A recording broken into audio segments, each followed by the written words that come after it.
Hello, darlings, and welcome back to Boring Sleepy History. So glad you're here with me tonight.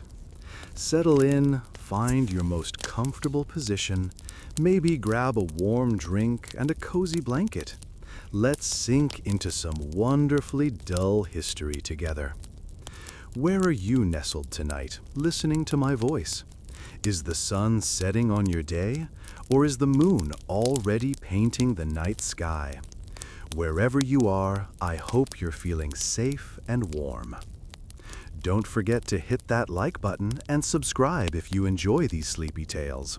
It really helps me keep the channel going and allows me to share more of these peaceful historical journeys with you. Thank you so much. Now, imagine this.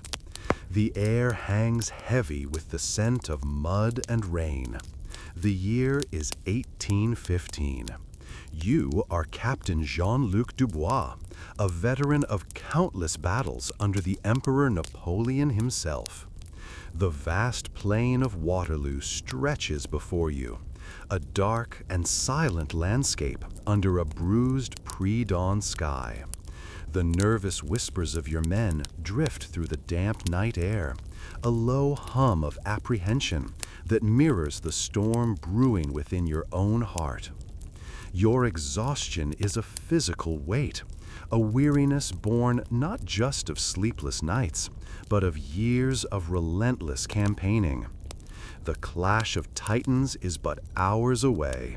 But for now, the quiet before the storm offers a fleeting chance for reflection.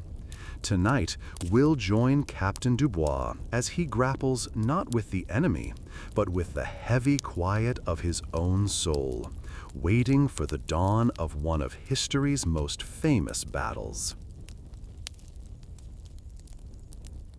The darkness was a heavy blanket pressing down on me. I woke not to an alarm or the shouts of men, but to a chill that seeped into my bones. It wasn't the usual dampness of a pre-dawn battlefield. This was different, colder, somehow sharper. The air itself seemed to bite. My wool uniform, usually a comfort, felt clammy and heavy against my skin, clinging to me like a shroud. The weight of my sword at my side was a familiar presence, a cold, metallic reassurance in this unsettling quiet. My hands, I noticed, trembled almost imperceptibly, a nervous twitch betraying the calm I strived to project. The tremor wasn't just in my hands. It was a low hum in my chest, a deep vibration that spoke of a weariness far beyond the usual fatigue of a soldier. This was more than exhaustion. It was the weariness of years spent treading the bloody path of war. A weariness of witnessing men fall, of knowing the fragile nature of life, and of bearing the silent weight of responsibilities that stretched beyond my own strength. This war, this coming battle, it felt different, heavier, more ominous. A knot tightened in my stomach. Then, carried on the gentle breath of the pre-dawn breeze, a scent drifted towards me. It was the faintest whisper of woodsmoke, a thin, delicate thread weaving its way through the damp earth and the metallic tang of blood and sweat that clung to the air around the encampment. It was a smell so familiar, yet so far removed from this grim landscape, that it stopped my breath. The wood smoke, it stirred something deep inside me, a wave of poignant memories washing over me in the silence. I was a child again, small and nestled within the warmth of my family's home. I could almost feel the rough-hewn wooden floorboards beneath my bare feet, the comforting weight of a worn woolen blanket draped over me. The scent of wood smoke rising from the hearth was a constant presence, a soothing balm against the chill of the long winter nights. my mother's gentle humming, a low, rhythmic melody that lulled me to sleep. The image was so vivid, so intensely real, that for a moment the cold dampness of the battlefield faded, replaced by the warmth of the hearth and the familiar rhythm of family life. It was a fleeting glimpse of a simpler time, a world untouched by the brutality that surrounded me now. Then, just as quickly, the reality of my surroundings returned, the chilling dampness pressing down again, the weight of my sword a constant reminder of my present situation. The woodsmoke was but a phantom, a ghostly reminder of a life that felt both near and impossibly distant. The faint smell lingered, a poignant counterpoint to the harsh reality of the coming dawn and the battle that waited. The tremor in my hands intensified, a physical manifestation of the vast chasm between my past and my present. The smell of wood smoke, sharp and unexpected in the damp pre-dawn air, lingered, a phantom scent clinging to the edges of my memory. It had carried me back, for a fleeting moment, to a simpler time, to the warmth of a hearth fire and the comforting aroma of my childhood home. Now, that memory, so vivid and poignant, felt like a cruel joke, a stark contrast to the chilling reality surrounding me. The dampness of the air, clinging to my uniform like a shroud, seeped into my very bones. The weight of my sword at my hip, usually a source of comfort and assurance, felt heavy, almost oppressive. My own hands, I realized with a start, trembled almost imperceptibly. The memory faded, replaced by the chilling sounds of the approaching dawn. It wasn't the dawn itself that brought the chill, but the anticipation, the palpable tension hanging heavy in the air. A low murmur rose from the darkness around me, the collective sigh of hundreds of men wrestling with their own fears and anxieties. It was a wave of unease, a sea of restless movements that rippled through the encampment like a phantom tide. I listened to the subtle sounds, the shifting of weight on the hard ground, the occasional rustle of fabric, the muffled coughs that broke the silence like tiny explosions. Each sound was a whisper, a testament to the unspoken anxieties that bound us together. These were not the brash shouts of camaraderie, nor the confident pronouncements of seasoned soldiers.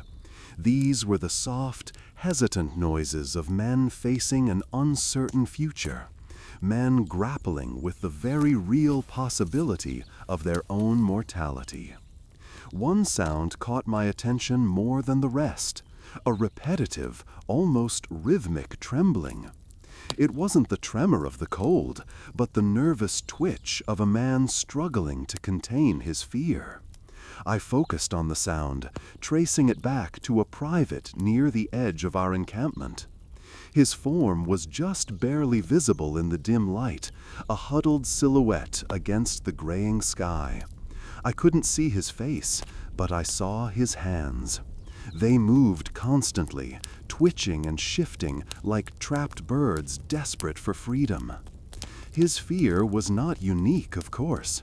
It was a shared burden, a common thread weaving its way through the fabric of our shared experience. Each man here, despite his outward show of strength, carried within him the same raw, visceral fear. This recognition, this shared vulnerability, brought a strange kind of comfort. We were not alone in our apprehension. Our fear was a testament to our humanity, a bond forged in the fires of impending conflict. The weight of the coming battle remained, but in that shared silence, in the recognition of our shared humanity, there was a strange, fragile strength. The pre-dawn air, heavy with the scent of damp earth and the tremor of fear, now carried the weight of unspoken anxieties. The whispers in the dark were a prelude to the coming storm, a symphony of dread weaving itself into the fabric of the approaching battle. And I, their captain, felt the weight of their fears settle upon my own shoulders, adding to the already considerable burden of my own. The chill of the pre-dawn air bit at my exposed skin, even through the layers of my uniform. My breath plumed out before me, momentarily visible in the gloom. The sounds of the camp, the low murmur of voices, the occasional snort of a horse, the creak of leather, all seemed amplified in the stillness before the storm. But my focus was inward, a small island of calm in a sea of rising anxiety. My hands, usually steady, felt a tremor I couldn't quite quell. I reached for my pistol, the worn leather of its holster familiar beneath my fingers. The cold metal of the weapon was a stark contrast to the rough texture of my gloves, thick and worn smooth by years of use. Each glove felt like a second skin, protecting me from the elements, a tangible connection to the routine that anchored me. It was a simple thing, this feeling of the worn leather against my skin, but it grounded me, a small comfort in the face of the vast unknown that lay ahead. The ritual of checking my pistol began, a familiar dance of practiced movements. I felt the weight of it in my hand, a comforting heft that somehow reassured me.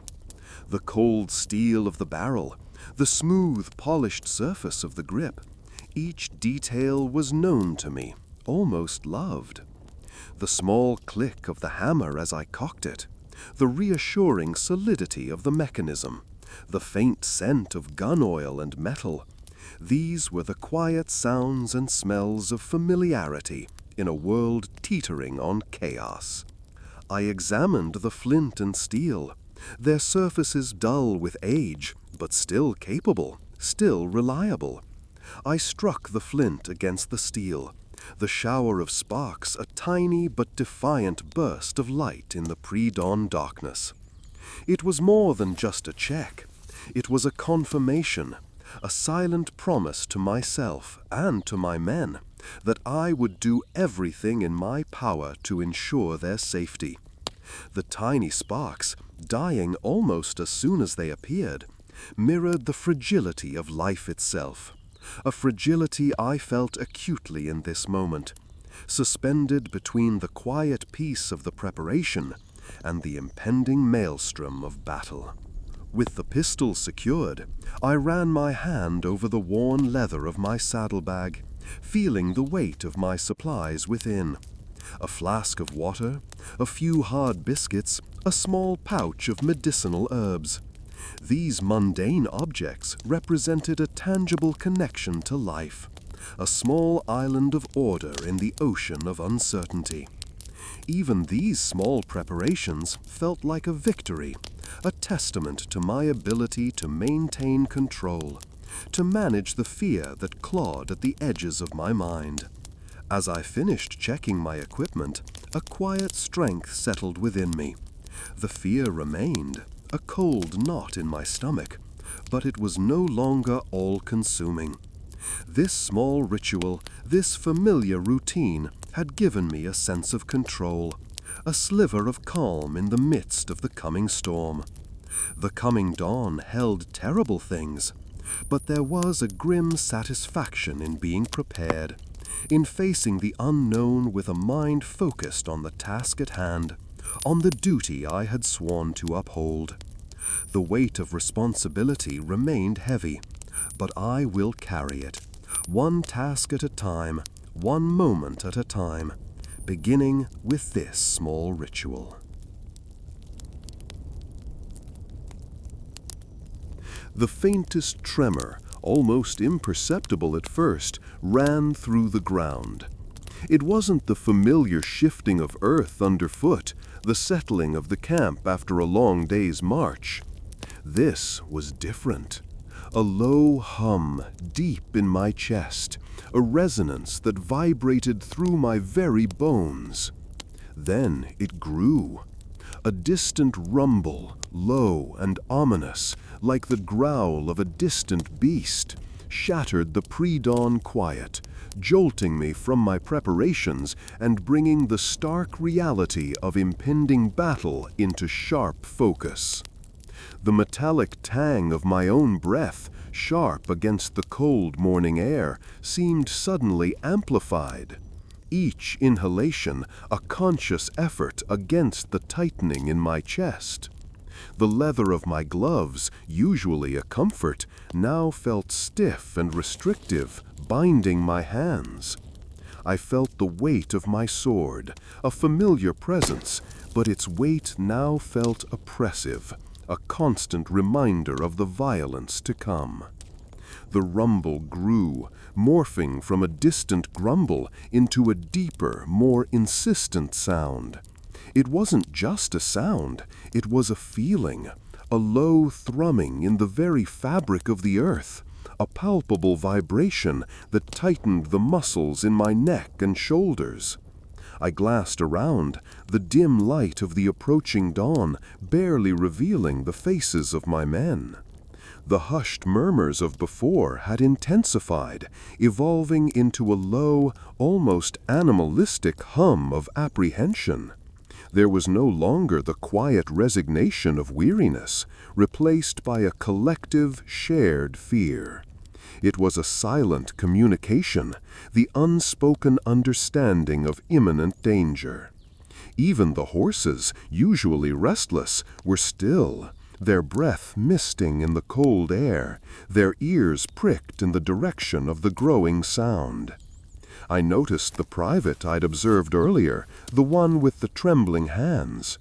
He now stood rigidly, his back ramrod straight, his gaze fixed on the horizon. His face, though barely visible in the gloom, seemed etched with a stark terror. Yet there was also a strange resolve in his posture, a quiet determination that echoed in the rigid stance of the men around him. We were all bound together, linked by this shared fear, this unspoken pact of brotherhood forged in the crucible of war. The rumbling intensified, the sound swelling and growing closer, punctuated by the sharp, almost metallic crack of distant explosions. The air itself seemed to vibrate, the ground beneath my feet trembling with a newly acquired urgency. The smell of wood smoke, once a poignant memory, was now overshadowed by a different scent, the acrid smell of gunpowder, carried on the wind, a harbinger of the coming storm. The calm before the storm, if that's what it was definitively over. My own fear, carefully controlled and buried beneath years of duty and discipline, threatened to surface. But I pushed it down, burying it under the weight of responsibility, the heavy burden of command. I had to be strong. I had to be the anchor, the steady hand that would guide my men through the coming chaos. I straightened, my hand instinctively moving to the hilt of my sword, the cold steel a strange comfort in the growing terror. The rumble was deafening now, no longer a distant growl, but a monstrous roar, a promise of the brutal dawn that was about to break. The dawn crept in, a hesitant gray smudge against the inky blackness. It painted the faces of my men in shades of pale apprehension, each one a landscape etched with worry. I ran my hand over the damp leather of my reins, the chill seeping into my bones. The air hung heavy with the smell of wet earth and something else, the metallic tang of fear. It was a smell I knew well, a scent that clung to the battlefield like a shroud. My gaze drifted across the rows of weary faces.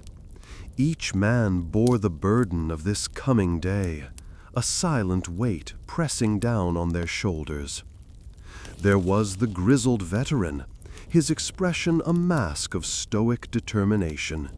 His eyes, though, betraying a flicker of something else, a ghost of doubt, perhaps. Beside him sat a younger man, barely a boy, really, his face drawn and pale, his lips moving in silent prayer.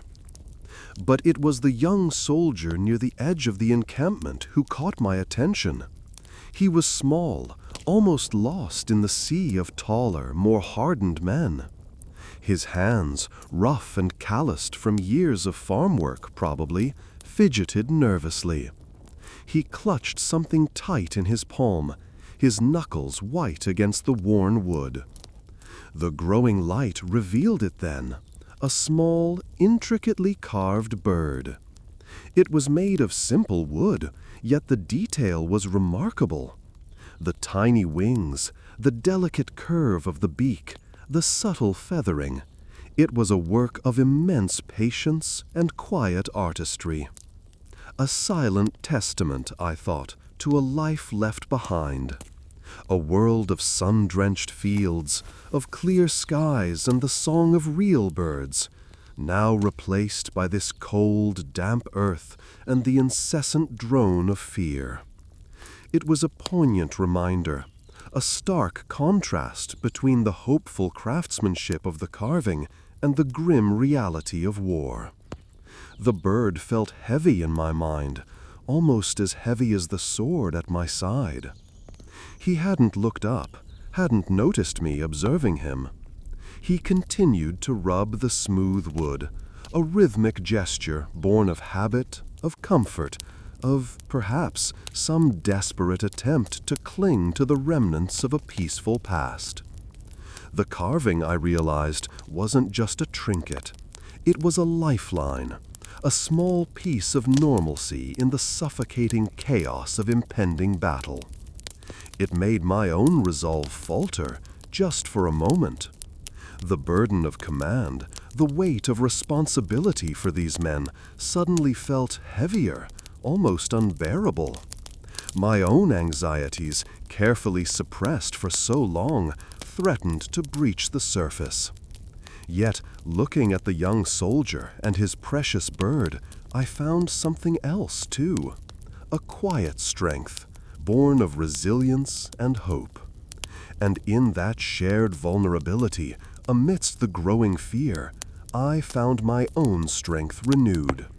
We were all facing the same darkness, yet we carried our own fragile lights into it. The distant rumble of cannons grew louder, a deafening reminder of the coming conflict. But for that brief moment, my eyes locked with that of the young man. And for that brief moment, the shadow of death seemed a little less vast. I looked back at my men, the gray light painting their faces in a palette of stark fear and quiet resolve. And this time, I saw not only the weight of war, but the strength that is often born from it. He hadn't looked up, hadn't noticed me observing him. He continued to rub the smooth wood, a rhythmic gesture born of habit, of comfort, of, perhaps, some desperate attempt to cling to the remnants of a peaceful past. The carving, I realized, wasn't just a trinket. It was a lifeline, a small piece of normalcy in the suffocating chaos of impending battle. It made my own resolve falter, just for a moment. The burden of command, the weight of responsibility for these men, suddenly felt heavier, almost unbearable. My own anxieties, carefully suppressed for so long, threatened to breach the surface. Yet, looking at the young soldier and his precious bird, I found something else too. A quiet strength, born of resilience and hope. And in that shared vulnerability, amidst the growing fear, I found my own strength renewed. We were all facing the same darkness, yet we carried our own fragile lights into it. The distant rumble of cannons grew louder, a deafening reminder of the coming conflict. But for that brief moment, my eyes locked with that of the young man. And for that brief moment, the shadow of death seemed a little less vast. I looked back at my men, the gray light painting their faces in a palette of stark fear and quiet resolve. And this time, I saw not only the weight of war, but the strength that is often born from it.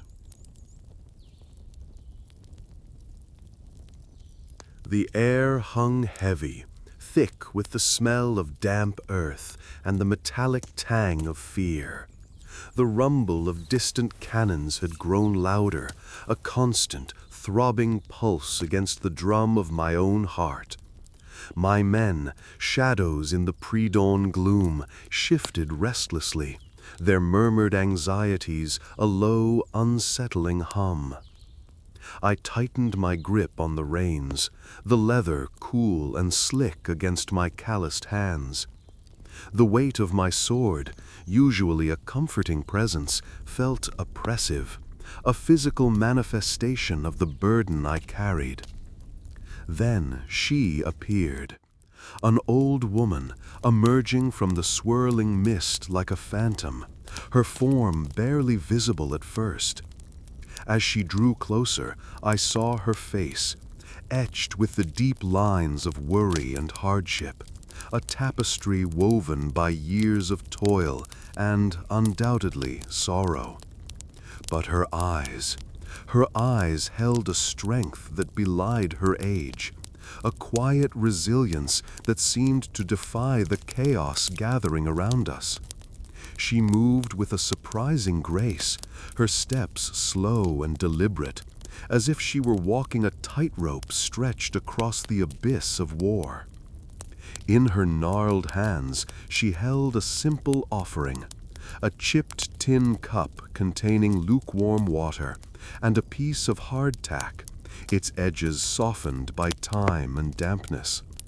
She offered them to me without a word, her gaze unwavering, her expression a mixture of compassion and quiet determination.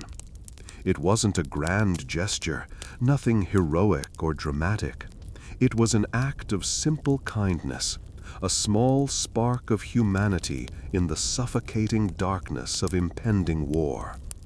I took the cup and the hardtack, my fingers brushing against hers. Her skin was surprisingly soft, almost papery, yet her grip was firm. The water was tepid, almost tasteless, but it slid down my throat like a balm, easing the dryness that had settled there. The hardtack, dry and crumbly, crumbled into dust between my teeth, yet it offered sustenance, a small victory against the gnawing emptiness in my belly. There was no grand speech, no thanks offered. The silence between us felt heavy but not unfriendly. It was a silent communion, a shared understanding that transcended words. She had offered not just water and food, but a moment of peace, a fragile island of calm in the churning sea of fear that threatened to engulf us.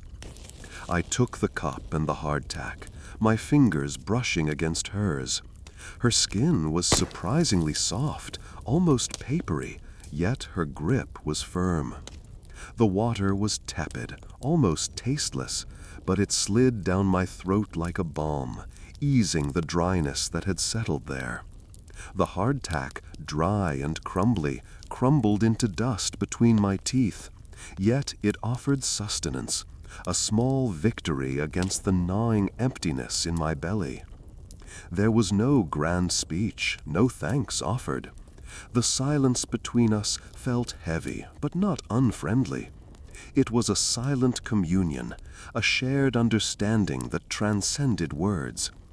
She had offered not just water and food, but a moment of peace, a fragile island of calm in the churning sea of fear that threatened to engulf us. For a fleeting moment, the looming battle receded, replaced by a profound sense of gratitude for her quiet act of defiance against the brutality of war. Her simple offering was more potent than any prayer, a tangible symbol of hope and resilience in the face of overwhelming odds. As she turned to walk away, her back as stoic as a weathered oak, I watched her disappear into the swirling mist. The cannons grumbled again, their roar a stark reminder of the approaching storm. But the image of the old woman, her strength and silent compassion, stayed with me, a quiet ember of hope burning in the growing darkness. The weight of my duty remained, but it felt slightly lighter, tempered by the unexpected grace and unwavering spirit of this nameless yet unforgettable woman. The old woman's gnarled hand, rough as bark, withdrew.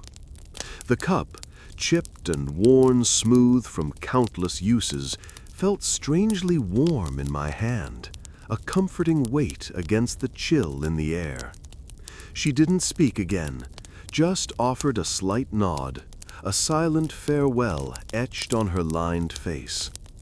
Her departure left a space, a silence heavier than the pre-dawn quiet. It was in that silence, in the brief moment after her quiet dignity, that I felt it. A single raindrop, cold and sharp, landed on my cheek. Not a gentle spatter, but a focused, insistent drop, like a tiny icy dart. It was a prelude. The sky, a bruised purple just moments before, was now weeping. A fine mist at first, then a steady downpour, mirroring the storm that raged within. The air, already thick with the scent of damp earth and wood smoke, was now saturated with the sharp tang of rain. It clung to my uniform, heavy and cold against my skin, chilling me to the bone. My already damp wool felt even heavier, clinging to me like a second skin. The rain wasn't just water, it was a physical manifestation of the mounting dread. Each drop seemed to hammer against my resolve, a constant, persistent reminder of the brutal reality about to engulf us. The whispers of my men, once muted murmurs, were now muffled by the drumming of the rain on our tents and the sloshing of mud underfoot. The nervousness, previously only a subtle tremor, had become a palpable tension, a collective anxiety that hung thick in the air, almost as dense as the rain itself. I looked down at the cup in my hand, the warmth of the old woman's gesture already fading. The water inside was still, reflecting the troubled sky. In its stillness, I saw a reflection of my own turmoil. The weight of command, the responsibility for the lives of those around me, pressed down with the force of the storm. It wasn't just the fear of battle, it was the knowledge that lives would be lost, that some of those faces, seen so clearly in the dawn's pale light just moments ago, would be gone. The rumble of the cannons, previously distant, was now closer, more insistent. It resonated through the earth, through my body, a constant, terrifying vibration that matched the pounding of my own heart. The rain obscured everything, blending the sounds, the smells, the sights into a hazy, almost surreal landscape of mud and water and fear. Yet, amidst that chaos, there was a strange kind of focus, a clarity born of desperation. I knew what I had to do. My duty, my oath, loomed above the storm raging inside me and around me, a cold, relentless wind cutting through the fear and uncertainty. I tightened my grip on the cup, the cold water a stark contrast to the fire that burned in my belly. The rain would wash away the dust, but the weight of what was to come would cling to me, heavier than any downpour. The cold seeped into my bones, a chilling dampness that mirrored the icy grip of fear tightening around my heart. The rain, a relentless drizzle now, plastered my uniform to my skin, the wool heavy and clammy against my chest. The weight of my sword, usually a comforting presence, felt like a leaden burden, a constant reminder of the violence to come. My breath hitched in my throat, a ragged sound lost in the growing cacophony of the approaching storm. The rumble of cannons was no longer distant. It vibrated through the very ground beneath my feet, a physical manifestation of the terror that threatened to consume us all. I shifted slightly in the saddle, the leather creaking a low, mournful sigh beneath me. The horse shifted restlessly, sensing the approaching danger as keenly as I did. His breath puffed out in white clouds against the graying dawn, a stark contrast to the dark, brooding sky above. I ran a hand across his damp flank, feeling the tremor in his muscles, a mirror of the tremor that I felt deep within myself. My gaze drifted away from the gathering storm, from the anxious faces of my men, to the distant horizon. In that brief moment of respite, a memory surfaced, sharp and vivid, like a shard of glass piercing the fog of impending battle. It was the memory of her face, bathed in the soft glow of a candle, her eyes shining with a love that felt both infinite and impossibly fragile. The image was so real, I could almost feel the warmth of her hand in mine. I could almost smell the faint scent of lavender that always clung to her hair. We had been sitting by the fire, the flames flickering like hesitant hopes in the darkness. The air had been filled with the quiet murmur of crickets, the gentle rustling of leaves, a stark contrast to the deafening roar that was rapidly approaching. It felt like a lifetime ago. A lifetime ago that I had held her close, felt the rapid beating of her heart against mine, a rhythm now replaced by the thunder of approaching hooves and cannon fire. I remember whispering a promise to her, a vow I had uttered with a confidence that now seemed naive and foolish. I had promised her a life beyond the battlefield, a quiet life filled with simple joys, a life far removed from the stench of death and the ever-present threat of violence. A life where the only sounds would be the gentle murmur of the wind, the comforting crackle of the fire, and the soft rhythm of our shared breaths. Now, as the first faint streaks of dawn painted the sky, that promise felt impossibly distant as the stars themselves. The reality of my situation weighed heavily upon me, the weight of responsibility, the weight of fear, the weight of my unfulfilled promise, all of it pressed down on me, threatening to crush me beneath its immense pressure. The chill deepened, seeping into my very soul, reminding me of the terrible fragility of life, the thin line between hope and despair, between a future filled with love and a grim, uncertain end. Yet I tightened my grip on the reins, steeling myself for the storm that was about to break. My duty was clear. My resolve, though shaken, remained. For her, for them, for the promise I could not yet fulfill, I would face the coming dawn. The drumming of rain on my oilskin cloak had become a constant rhythm, a dull counterpoint to the rising tension in the air. The smell of wet earth and gunpowder mingled, a grim perfume announcing the day's grim business. I was checking the straps of my saddle, a mindless act to occupy my hands, my mind already miles away on the battlefield yet to come. The horses shifted restlessly, their nervous snorts adding to the unsettling symphony of the pre-dawn hours.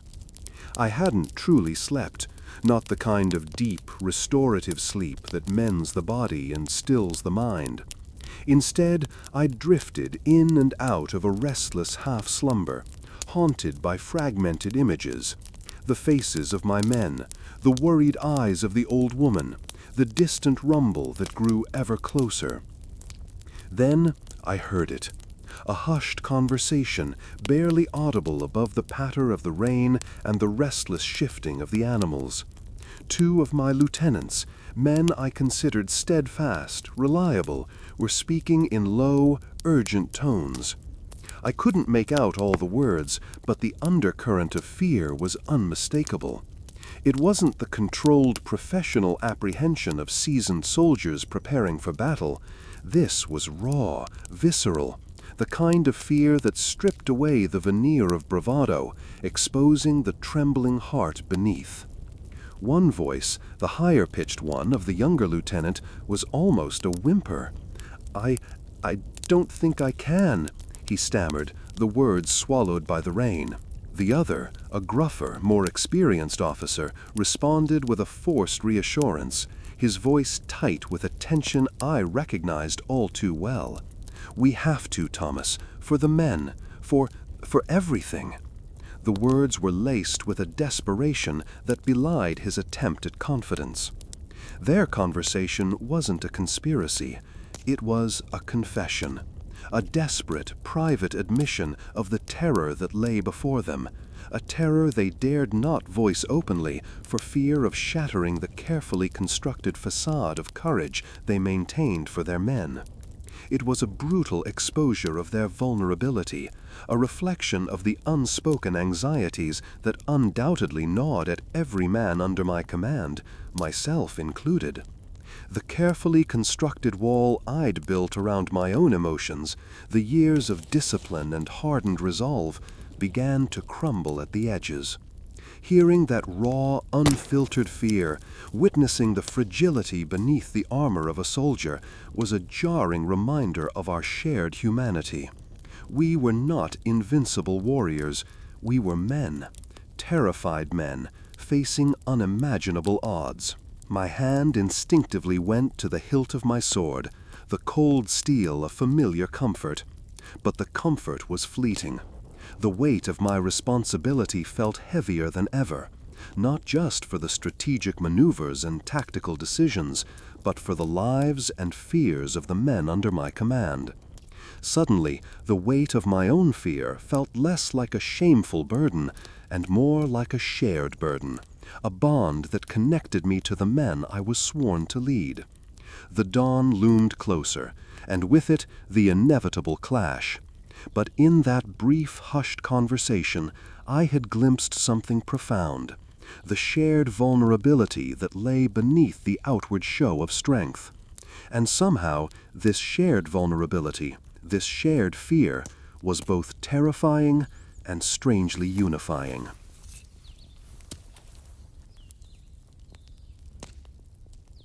The air, still thick with the smell of damp earth and wood smoke, began to lighten. A faint gray bled into the darkness, then a soft blush of rose, creeping up from the horizon like a shy hand reaching for the heavens. It was a beautiful dawn, cruelly beautiful, a stark contrast to the grim anticipation that hung heavy over the encampment. The hushed murmurs of my men, once a constant low hum, had subsided, replaced by a tense stillness, a breathless waiting. Each man, I knew, was wrestling with his own demons in the pre-dawn quiet. The weight of it, the collective dread, pressed down on me like a physical burden. Then I saw it. Perched on a gnarled branch of an old oak tree, just beyond the edge of our encampment, sat a single bird. Small, brown, unremarkable, except for the melody it poured forth. It was a song of astonishing cheerfulness, a bright, lilting tune that seemed utterly out of place, a discordant note in the symphony of fear that surrounded us. Its trills and whistles cut through the heavy silence, a defiant burst of joy in the face of impending doom. I watched it for a long moment, mesmerized. The bird, oblivious to the tension surrounding it, continued its song, each note a tiny spark of defiance against the overwhelming darkness. Its small body trembled slightly with the effort, its little chest puffing with each breath. It was a tiny creature, so fragile, yet its song held a strength, a resilience that resonated deep within me. It was a reminder, a poignant reminder of life's tenacious grip, its refusal to be extinguished even in the shadow of death. The contrast was striking. The chilling dampness of the air, the heavy scent of rain on earth, the cold steel of my sword at my side, the tremor in my own hands, all these served as a constant, oppressive reminder of the brutality that awaited us. Yet this tiny bird, this fleeting creature, sang on, its melody a testament to life's enduring power. It was a fragile thing, easily silenced, yet it sang nonetheless. The image lingered, the melody echoing in my ears. It wasn't just a bird, a simple creature singing a simple song. It was something more, something profound.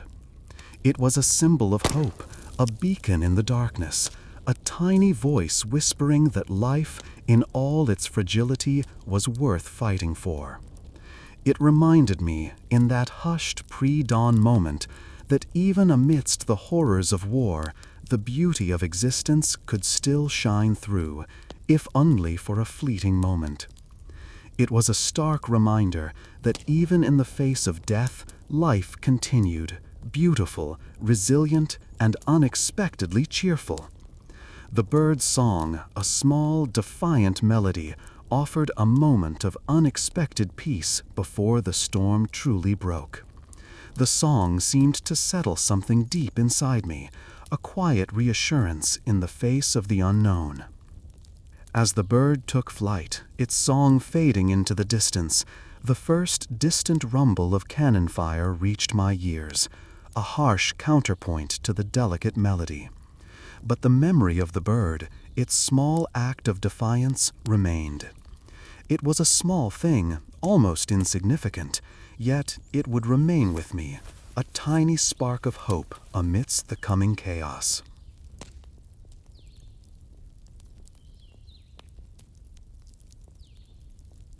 The cold steel of the stirrup bit into my hand as I swung my leg over the horse's back. He shifted beneath me, a restless tremor running through his powerful frame, mirroring the unease that pulsed in my own veins.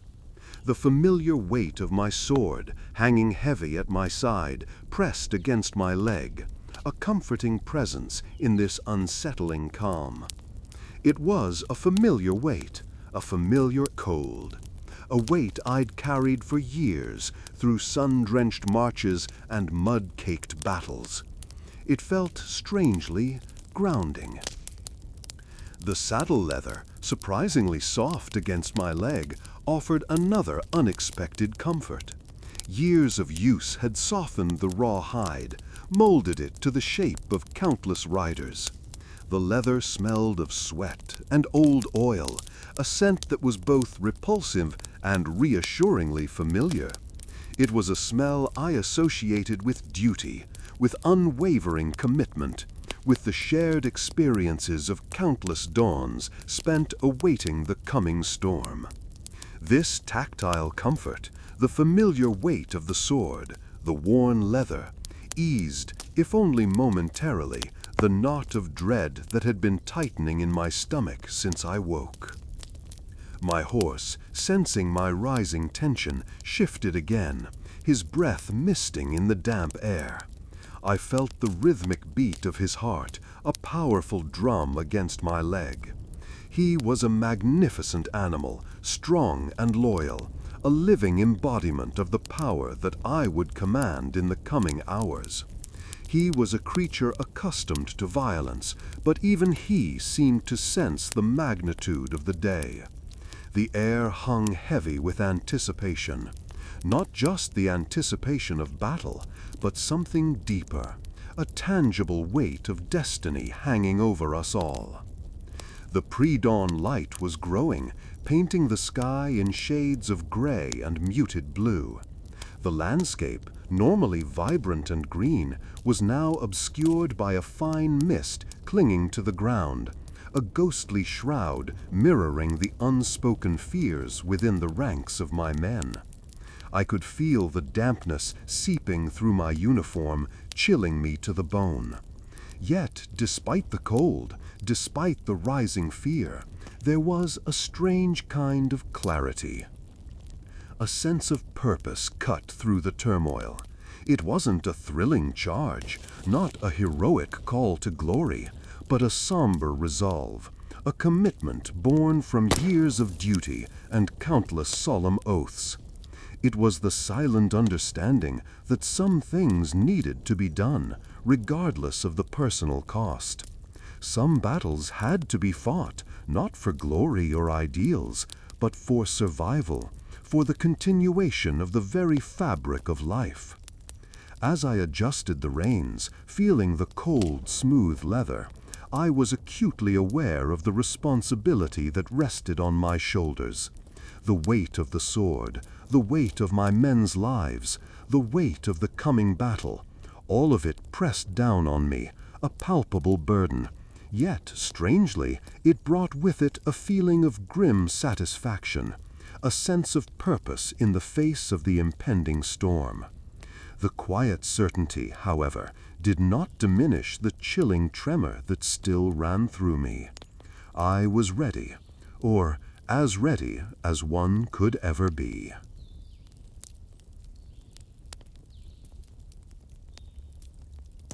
The world exploded. One moment I was riding, the rhythm of my horse's hooves a dull thrum beneath me, the screams and shouts a chaotic symphony of fear and fury. The next, I was on the ground, the breath knocked from my lungs, the jarring impact of physical blow that echoed in the sudden, deafening silence that followed my fall. Dust motes danced in the weak sunlight, filtering through the smoke-filled air, each a tiny, swirling vortex in the maelstrom of the battle. My head throbbed, a dull, insistent pulse against the roar in my ears. The smell, oh, the smell. It hit me first, sharp and metallic, a tang that seared my nostrils and brought a wave of nausea. Blood.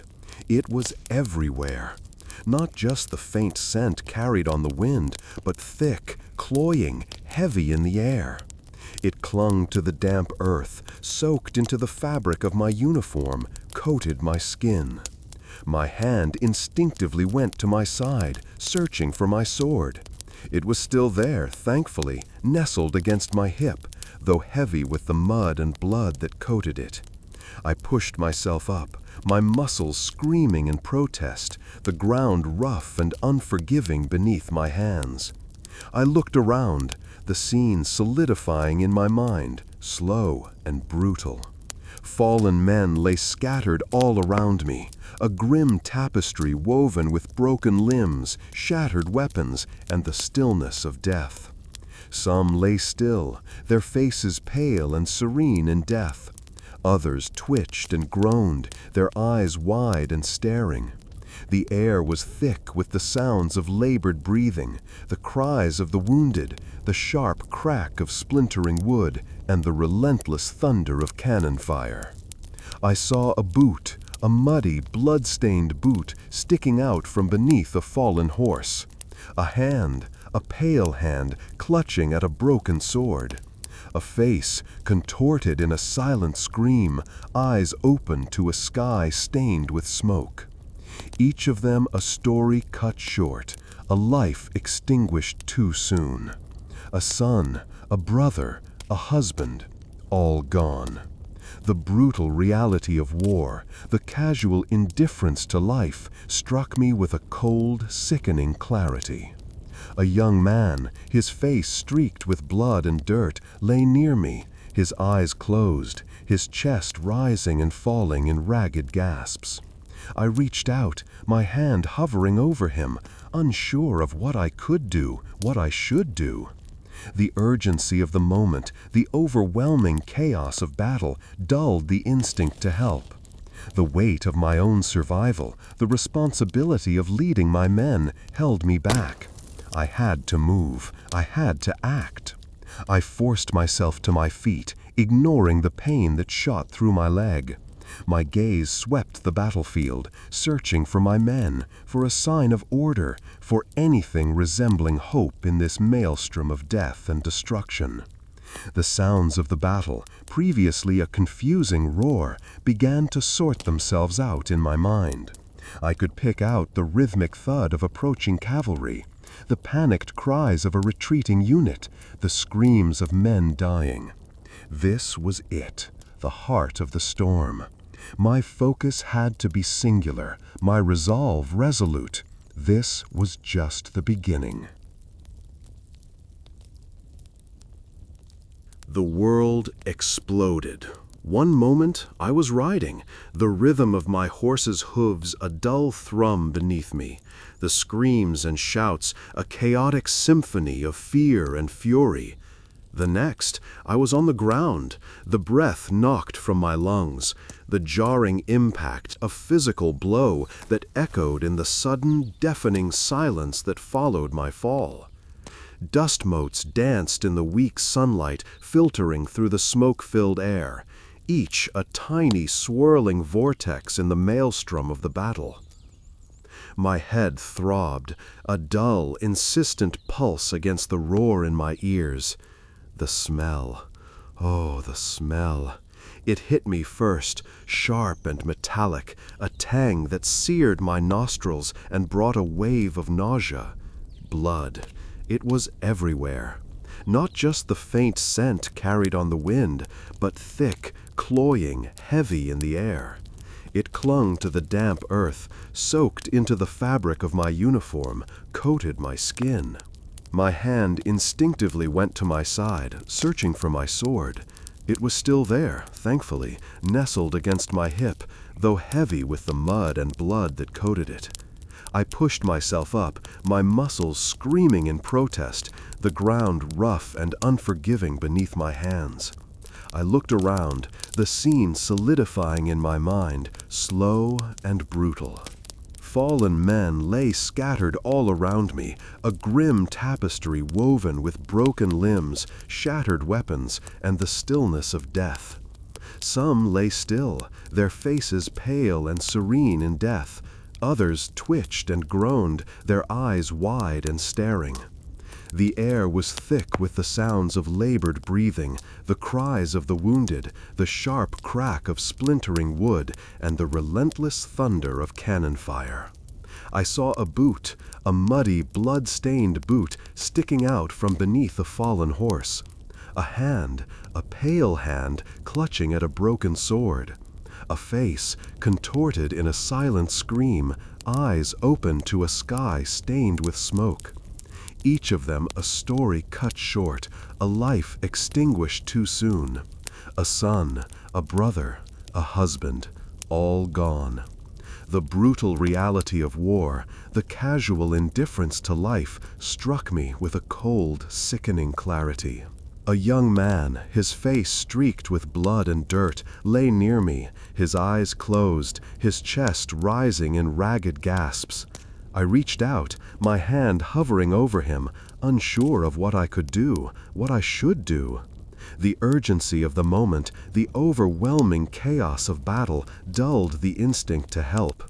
The weight of my own survival, the responsibility of leading my men, held me back. I had to move. I had to act. I forced myself to my feet, ignoring the pain that shot through my leg.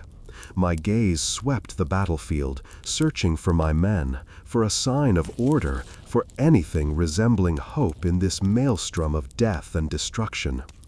The sounds of the battle, previously a confusing roar, began to sort themselves out in my mind. I could pick out the rhythmic thud of approaching cavalry, the panicked cries of a retreating unit, the screams of men dying. This was it, the heart of the storm. My focus had to be singular, my resolve resolute. This was just the beginning. The air vibrated, a symphony of screams, the thunder of hooves, and the relentless clang of steel. Dust, thick and acrid, stung my eyes, blurring the already chaotic scene into a swirling vortex of movement and death. The ground trembled beneath me, a living thing shuddering under the weight of the conflict. I pushed forward, my sword a blur of motion, a desperate attempt to maintain order amidst the pandemonium. Each swing, each parry was a fight not just against the enemy, but against the rising tide of fear that threatened to consume me. The shouts of my men, the cries of the wounded, all became a single, overwhelming roar that threatened to shatter my concentration. I fought on instinct, my body moving without conscious thought, guided by years of training and a primal urge for survival. My senses were overloaded, assaulted by the cacophony of war. The metallic tang of blood was thick in the air, mingling with the smell of sweat, gunpowder, and the damp earth. The screams, so many screams, pierced through the roar of battle, weaving a tapestry of pain and terror. A sharp pain lanced through my shoulder, a searing reminder of my own mortality. I barely registered it, pushing the agony to the back of my mind, concentrating on the fight, on the need to protect the men under my command. Then, amidst the swirling chaos, my hand brushed against something cold and smooth. My fingers closed around it, pulling it from the mire of blood and mud. It was a locket, small and silver, engraved with a barely visible inscription I couldn't make out. The metal was cold against my skin, a stark contrast to the heat of the battle raging around me. Suddenly, the noise faded. The screams, the clang of steel, the thunder of hooves, it all receded, leaving me alone with this small, cold object in my hand. A single, overwhelming memory flooded my senses. My wife's face, bathed in the soft glow of candlelight, her gentle smile. The feel of her hand in mine, the warmth of her touch. The memory of her voice, soft and reassuring, as she whispered words of encouragement and love. A silent promise of a future that now seemed impossibly distant. I recalled her scent, the delicate perfume she used, a scent that now felt as distant and unattainable as a forgotten dream. We had spoken of a life beyond the battlefield, a simple life filled with quiet joys and the comfort of home, a life I had sworn to return to, a life that now hung precariously in the balance. The locket, a tangible link to that life, to her, became a profound source of strength and hope in the midst of unimaginable brutality. It served as a small anchor in the storm, a reminder of what I was fighting for, of the life I was determined to return to, a life that was now more precious than ever. With renewed determination, I pushed myself to my feet, my hand clutching the locket tight, a small beacon of hope in the swirling darkness of war. I would survive this day. I would see her again. I had to. The air vibrated, a chaotic symphony of screams, the thunder of hooves, the clang of steel on steel. Dust, thick and acrid, stung my eyes, blurring the already chaotic scene into a swirling vortex of brown and gray. The ground trembled beneath me, a constant, unsettling shudder that mirrored the tremor in my own hands. I fought to maintain my bearings, my senses overwhelmed by the relentless assault on my senses. The metallic tang of blood was everywhere, clinging to the air, thick and cloying. I tasted it on my lips, a bitter, metallic aftertaste that coated everything. Each breath was a struggle, the air thick with smoke and the stench of death. I saw men fall, their bodies crumpling like broken dolls, their lives extinguished in a flash of violence. Fear, raw and primal, gnawed at the edges of my composure. I fought against it, against the urge to flee, to surrender to the overwhelming terror. My duty, the oath I swore, was a thin thread holding me together in this maelstrom. Then, cutting through the deafening roar, a sharp, high-pitched whistle pierced the chaos. It was a sound I didn't recognize, a piercing note that somehow managed to cut through the din. A shrill counterpoint to the brutal orchestra of war. It was unexpected, utterly jarring in its clarity amidst the overwhelming cacophony. For a moment, the chaos stilled. My mind, reeling from the sensory overload, focused on that single shrill sound. It wasn't the whistle of a bugle, nor the shriek of a dying man. It was something different. The whistle, I realized, was a signal I hadn't anticipated, hadn't been briefed on. It spoke of a change, a shift in the currents of battle. My mind, still struggling to process the information, began to race, searching for meaning in that unexpected sound. Where was it coming from? What did it signify?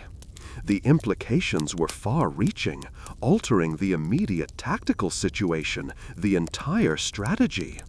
A wave of adrenaline washed over me, sharpening my senses, clearing away the fog of war.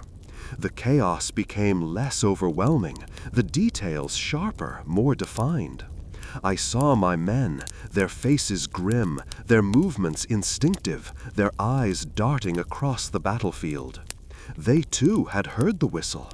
The uncertainty in their eyes was replaced by a new form of alertness, a silent question echoing in their gaze. My gaze swept across the battlefield, seeking the source of that piercing sound. I searched for the pattern in the confusion, the ripple in the tide of battle, the change that the whistle signaled. A new understanding of the fight began to coalesce in my mind. It was a risk, a gamble, but it was the right one. This unexpected signal, this jarring sound, had gifted me a new course of action. I raised my sword, a gesture of command, and a new plan, born of that unexpected whistle, began to form. The weight of my decision pressed down on me. The fate of my men, perhaps the outcome of the whole battle, rested on this new, unforeseen gamble. The uncertainty was a cold weight in my stomach, but I pushed it aside. The shrill whistle had broken through the overwhelming cacophony, and in the piercing clarity of that unexpected signal, I saw my way forward. This wasn't simply survival anymore. This was leadership, born of chaos, honed by a single piercing whistle. Gasping for breath, the acrid smell of gunpowder burning my nostrils, I stumbled. The ground, churned earth and trampled grass, gave way beneath my boots. Dust, thick and choking, swirled around me, obscuring the already blurred landscape of death. The roar of the battle, a relentless, deafening symphony of chaos, seemed to press in on me, a physical weight threatening to crush me. I felt a strange detachment, as if watching a horrific play unfold before me, my own body moving on autopilot, driven by instinct and years of ingrained training. Then I saw him. He was small, impossibly small, nestled amongst the fallen, a tiny figure lost in a sea of the dead. A young boy, no older than 10, perhaps even younger, huddled amongst the corpses, his eyes wide and unblinking, reflecting the horror that surrounded him.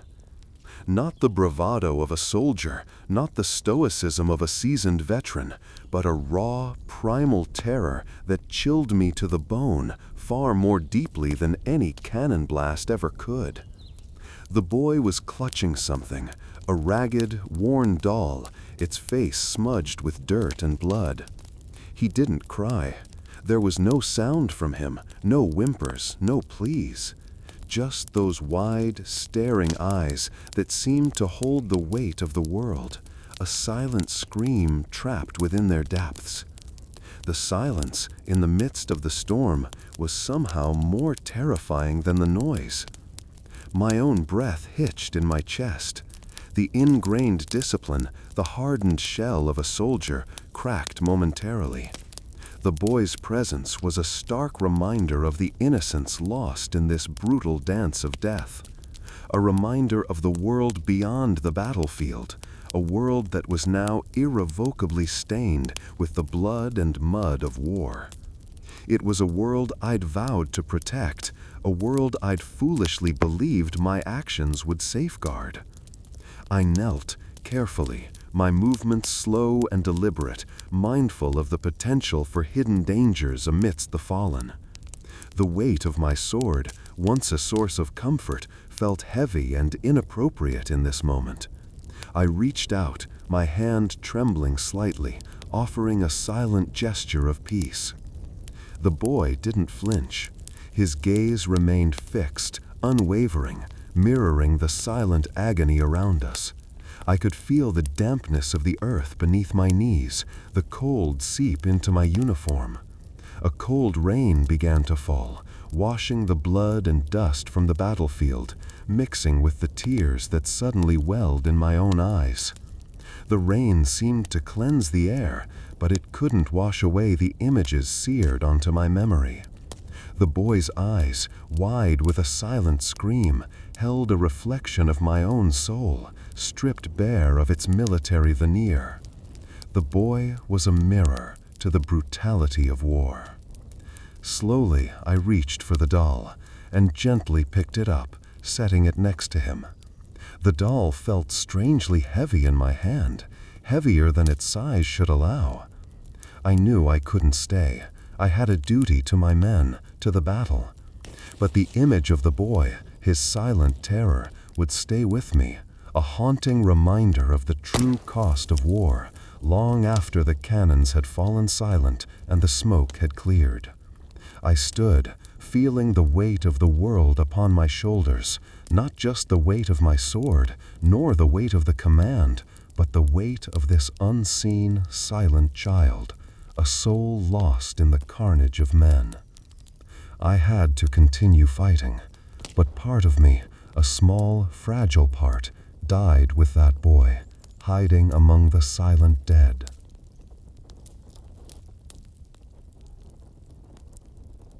The air hung thick with the smell of blood and gunpowder, a cloying sweetness that clung to the back of my throat. Dust motes danced in the weak sunlight filtering through the smoke-filled sky, each one a tiny, glittering shard of the devastation around me. The sounds of battle, the groans of the wounded, the rasping breaths of the dying, the occasional distant roar of cannon fire were receding, replaced by a strange, unsettling silence, except for the boy. He was huddled close to a shattered cart, his body trembling like a leaf in a storm. No older than 10, perhaps younger. His eyes were enormous, dark pools reflecting the horrors he had witnessed. Dirt smudged his face, clinging to tear-streaked cheeks. He clutched a ragged piece of cloth, his fingers twisting it nervously. His silence was more terrifying than any scream. It was the silence of a soul stripped bare, a silence that resonated with the echoing emptiness of the battlefield. Something in his wide, frightened eyes, a reflection of my own fear, my own exhaustion, my own profound weariness, broke through the wall I had built around my heart. Years of war had taught me to suppress emotion, to function on instinct, to shut out the human cost of conflict. But this boy, this small, fragile creature, he was too much. I reached into my satchel, my hand brushing against the rough fabric of my water skin and the hardtack I'd been saving. The simple act, the familiar weight of the ration in my palm, felt oddly comforting in the midst of this carnage. I offered it to him silently, the hardtack a small, insignificant offering in the face of such immense loss. He looked up at me, his gaze uncertain, hesitant. For a long moment, neither of us moved. Then, with a small, almost imperceptible nod, he took the hardtack, his tiny fingers clutching it tightly. He didn't eat it immediately. Instead, he held it like a precious jewel, his gaze fixed on it. As he slowly nibbled the hardtack, a strange calm settled over me, a quietude that had nothing to do with the cessation of hostilities. It was the quiet of a shared experience, a silent understanding that transcended the brutality of war. I found myself thinking of my own childhood, of simpler times before the shadow of conflict had fallen across my life. I remembered the taste of bread my mother baked, the scent of wood smoke from her hearth, the feel of her hand in mine. Memories, sharp and clear as if they'd happened only yesterday, flooded my senses.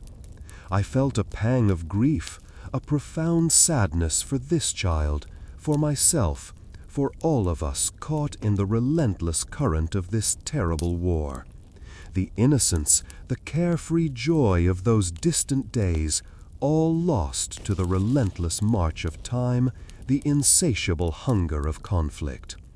This boy, with his frightened eyes and his trembling hands, was a mirror reflecting not only the horrors of the present, but also the irreplaceable beauty of the past. The hardtack crumbled in his small hands, the crumbs falling to the dusty ground, a tiny testament to a shared moment of quiet humanity amid the deafening silence of death. The weight of the day's events, the crushing burden of command, seemed a little lighter, at least for now. The boy's silent acceptance, his quiet dignity in the face of such horror, offered a fragile but vital solace, a tiny flame of hope flickering in the darkness.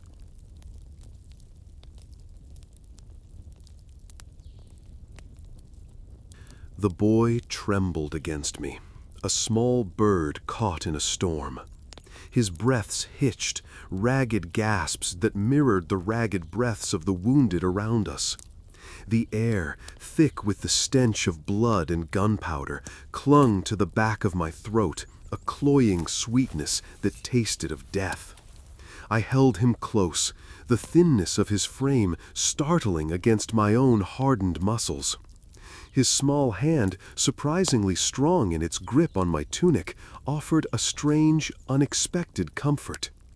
I felt a profound weariness settle over me, a bone-deep exhaustion that had nothing to do with the physical exertion of the battle. It was the weariness of witnessing such brutality, the weight of so much loss. The silence that followed the furious crescendo of battle was almost worse than the noise. It pressed down, a suffocating blanket woven from the cries of the dying and the final silent breaths of the dead.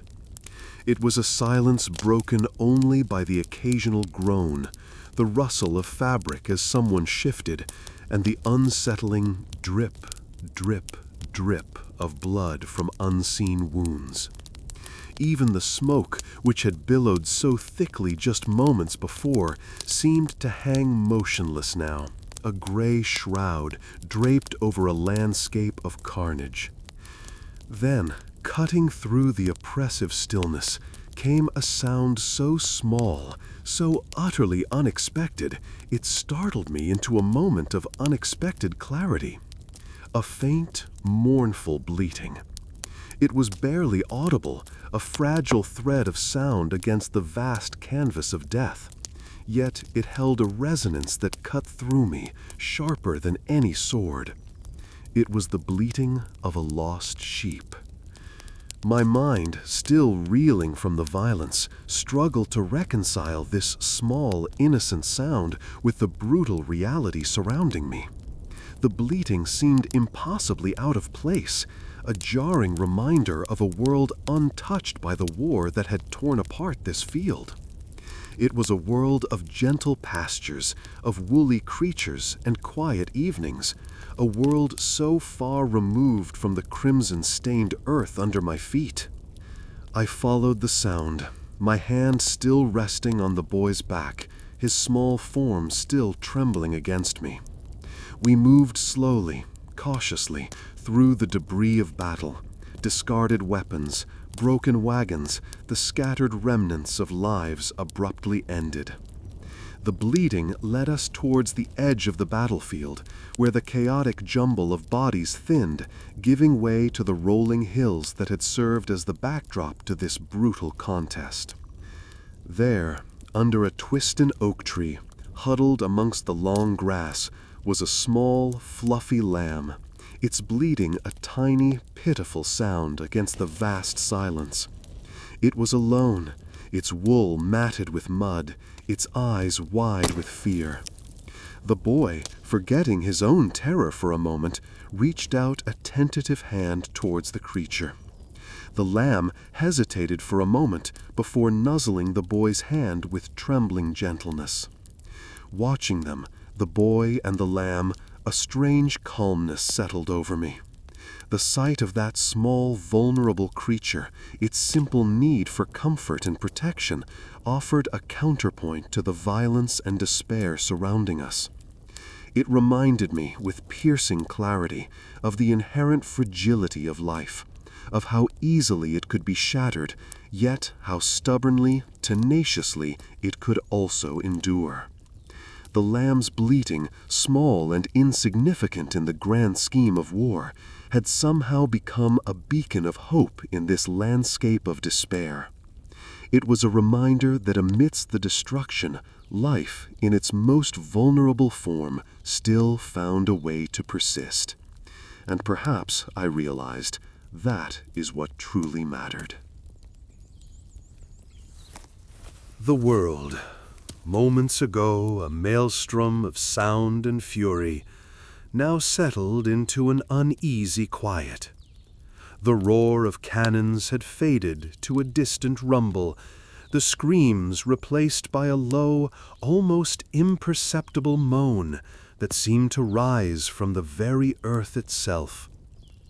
As the sun finally broke through the clouds, casting long shadows across the ravaged field, a new smell reached me, sharp and sickening.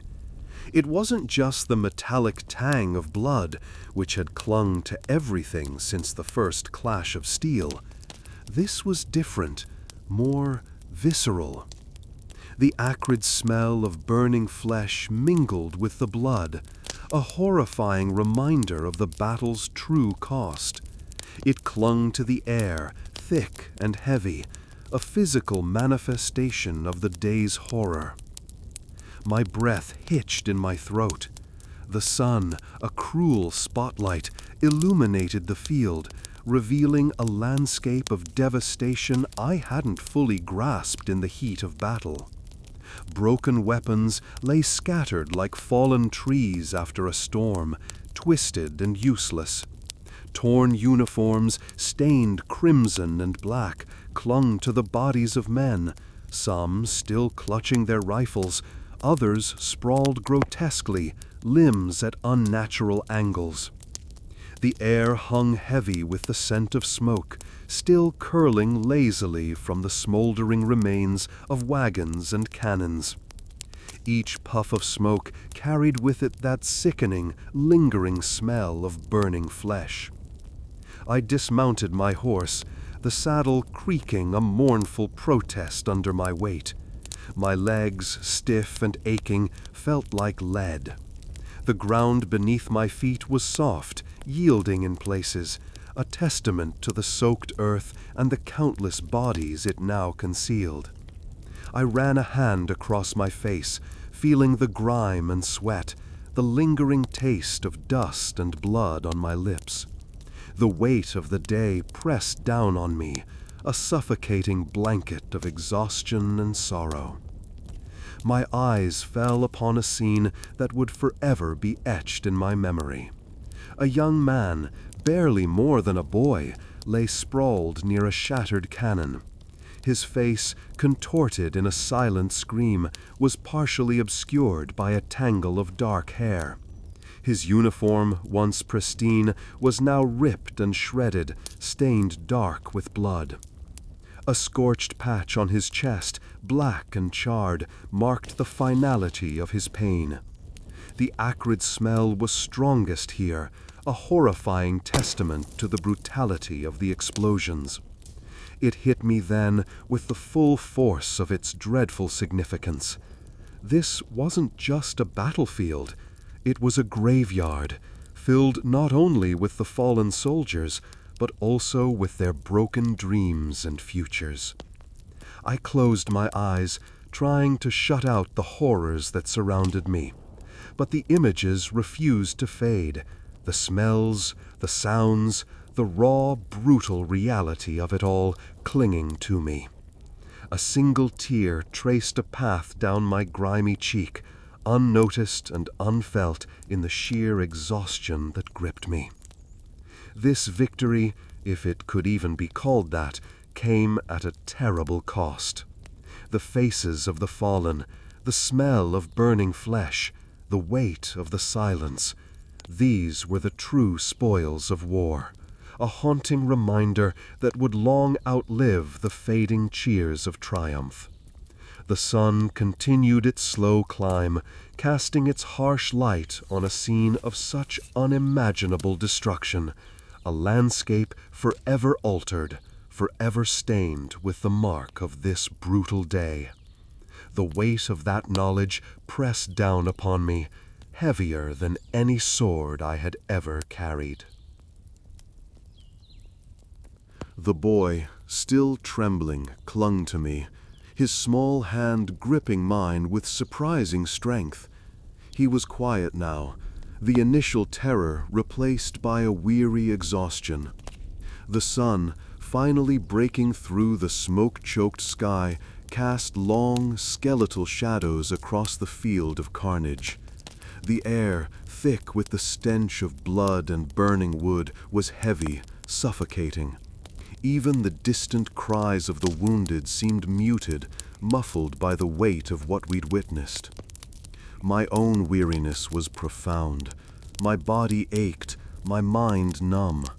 But the boy's presence, his utter fragility in the face of such devastation, forced a strange clarity. I had to get him to safety, find him somewhere warm, somewhere normal, somewhere away from the guttural rasps of the dying and the chilling silence of the dead. He didn't speak, didn't even seem to notice the mud clinging to his clothes, the blood staining his small hands. He just looked at me, his eyes large and dark, reflecting the vast horror of the day. He clutched something tightly in his other hand, a small, worn leather pouch, almost lost within the folds of his ragged jacket.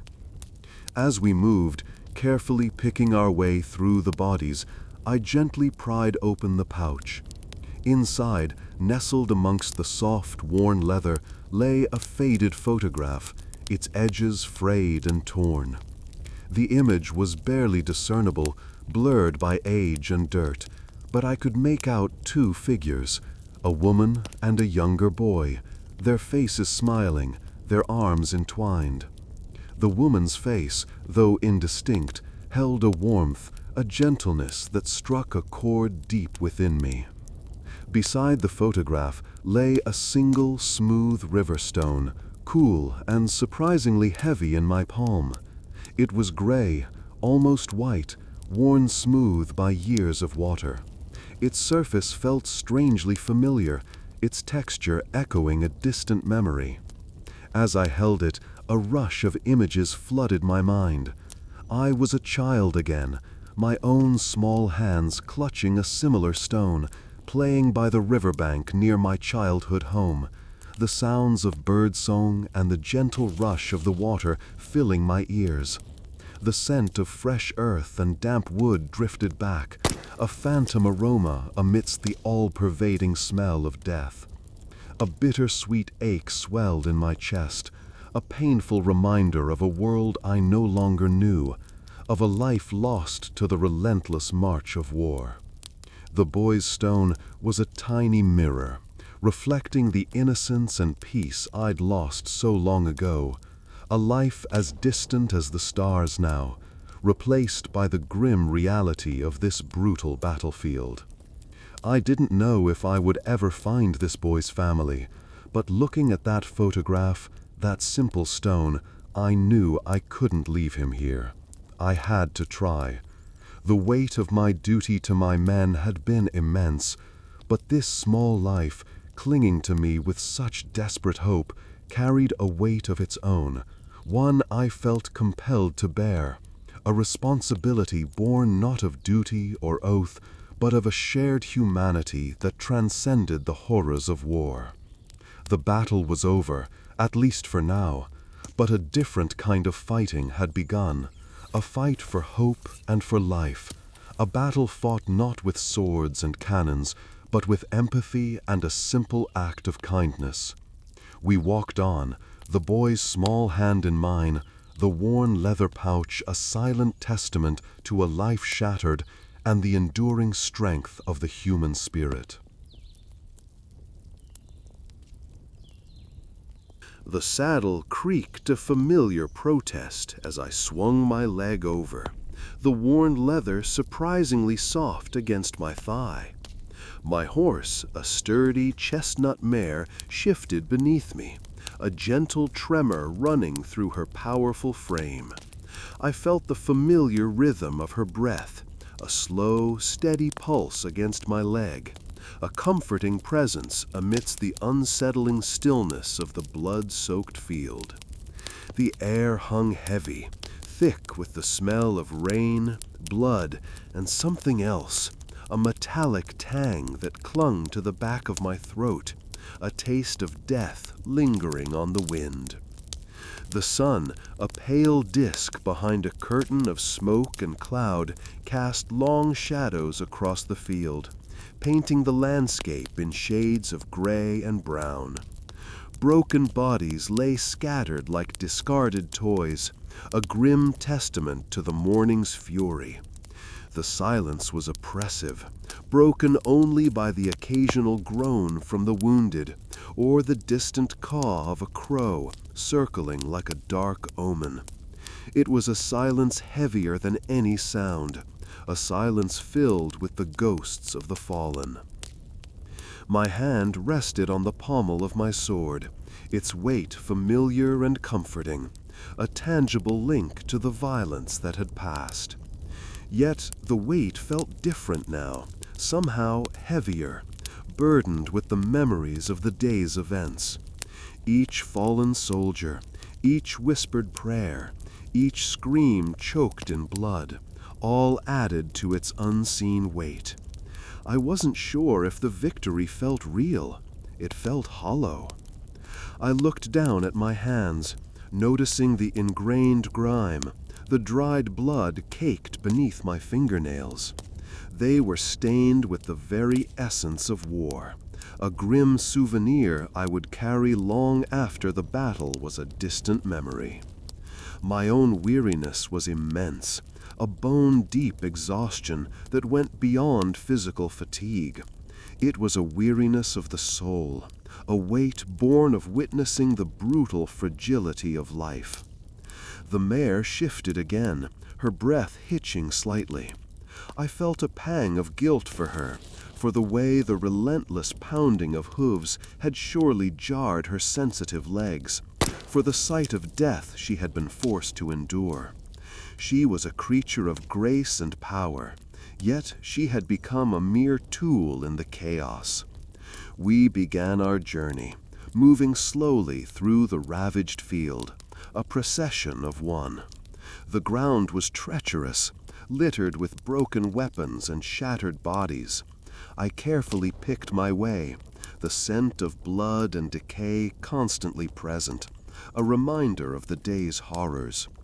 Every rustle in the grass, every shadow, brought a sharp jolt of nerves, a leftover echo of the battle's primal intensity. The journey back seemed endless, each step a reminder of the heavy toll taken. The landscape mirrored my own internal state, scarred and broken. But amidst the overwhelming sadness and exhaustion, there was a quiet sense of duty. The war might be over, for now, but the road ahead, the road home, promised no simple peace. There was a long road to travel, both geographically and emotionally, before I could possibly begin to heal. The weight of the day, the weight of the memories, the weight of the victory, settled heavily on my shoulders as the sun began to set, painting the sky in hues of blood orange and bruised purple. The horse's steady rhythm beneath me was a counterpoint to the erratic beat of my own heart. Each hoof-fall echoed the hollow thud of something lost, something irretrievable. The air, thick with the lingering scent of blood and gunpowder, still clung to the back of my throat, a bitter taste that refused to leave. The sun, a pale disk in the bruised sky, cast long, skeletal shadows across the field. It felt less like dawn had broken and more like the world had cracked open, revealing a dark and terrible heart. I rode slowly, almost reluctantly, letting the horse pick its way through the churned earth, the broken wagons, and the scattered remnants of a day that had torn through lives like a scythe through wheat. My own uniform was stiff with dried blood, the weight of it a constant reminder of what I'd seen, what I'd done. Yet, through the grime and the lingering stench, another sound, impossibly fragile and delicate, began to weave its way into the silence. It was the chirping of crickets. Faint at first, almost imperceptible, it grew steadily stronger. A rhythmic, almost musical counterpoint to the heavy silence of the battlefield, the rustling of the wind through the broken branches, and the occasional groan of a wounded man. The sound was so unexpected, so jarringly out of place amidst the carnage, that it caught me completely off guard. It was a sound born not of death and destruction, but of summer nights, of long grass, and fireflies twinkling in the twilight. It transported me. Suddenly, I was a boy again. The air was warm, thick with the scent of honeysuckle and damp earth. The sun, a molten orb sinking below the horizon, painted the sky in shades of fiery orange and deep violet. The chirping of crickets was not a discordant note in a symphony of death, but the soundtrack to a perfect summer's evening. I could almost feel the cool grass beneath my bare feet, the warmth of my father's hand in mine as we walked home, the comforting weight of his presence as he told stories under the star-dusted sky. The memory was sharp, vivid, almost unbearably painful in its contrast to the brutal reality of the day. It was a phantom limb, a painful reminder of a life that felt both infinitely distant and heartbreakingly close. These simple sounds, once so mundane, now possessed a poignant beauty, a fragility that underlined the preciousness of things lost, things taken. The crickets continued their tireless song, an unbroken rhythm against the backdrop of the battlefield's grim silence. Their constant chirping, a counterpoint to the death and destruction, was strangely comforting, a quiet whisper of life persisting amidst the ruins. It was a reminder that even in the deepest darkness, life, in its myriad forms, found a way to carry on. And perhaps, just perhaps, that was a small solace to cling to as I rode toward home, toward a future still shrouded in the uncertainty of what I'd witnessed, and of what I might one day become. The road ahead was long, and the weight of the day still clung to me, but the cricket song, impossibly bright and small, gave me a faint, flickering hope. The rhythmic thud of my horse's hooves against the churned earth felt strangely out of place, a jarring counterpoint to the heavy silence that had fallen over the battlefield. The sun, a pale disk pushing through the lingering smoke, cast long, skeletal shadows across the ravaged field. The air hung thick and heavy, a suffocating blend of blood, gunpowder, and the cloying sweetness of decaying vegetation. Each breath tasted of ash and sorrow. But it wasn't the physical landscape that pressed down on me. It was the weight of what I'd left behind.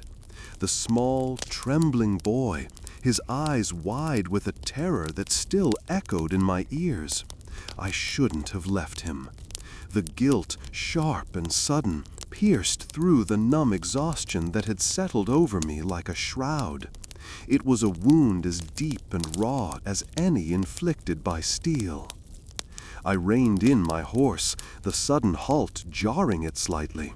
My hand, still trembling from the lingering adrenaline, reached for the reins, gripping them tightly.